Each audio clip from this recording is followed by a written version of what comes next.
Welcome to another episode of Landlord TV. This is your host, Rob Wells from the Law Office of Robert Wells. We help landlords specialize in solving their landlord-tenant problems.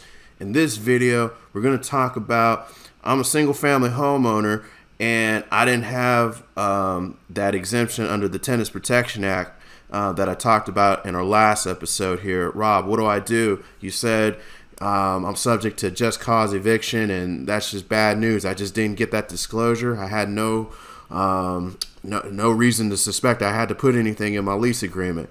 Well, I got you covered, Mr. Landlord, Mrs. Landlord, and property managers. I got you covered here, so stay tuned. I'm going to talk to you more about that. Now, if you're dealing with a landlord-tenant problem, landlords, property managers, please feel free to reach out to us below. We can help you solve your landlord-tenant situation right here. There's a link to our website. You can schedule a free case review down below. Don't wait and don't go about these landlord-tenant problems alone. Talk to us today. So in this video, just as I mentioned, we're going to talk about how do you solve the issue of I'm a single-family homeowner, I'm a condo owner, and I don't have that exemption from the TPA, Rob, in my lease agreement. What do we do?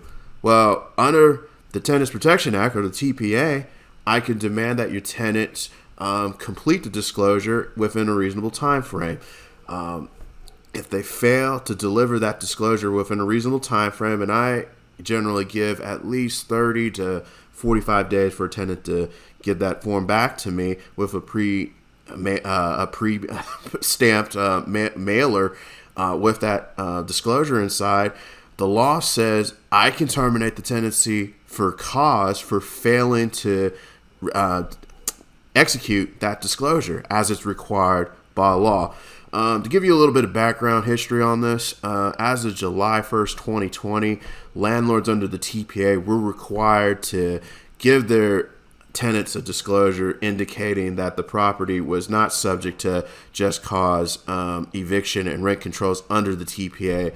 The law doesn't provide like a deadline or anything to give this disclosure if you forgot to do it. So our recommendation is that you just give the disclosure to them as soon as possible and give them a reasonable amount of time to give it to you and make it as easy as possible for this disclosure to be made in the file. Because once you have the disclosure in the file, you're not subject to the provisions of the Tenant Protection Act, or the TPA.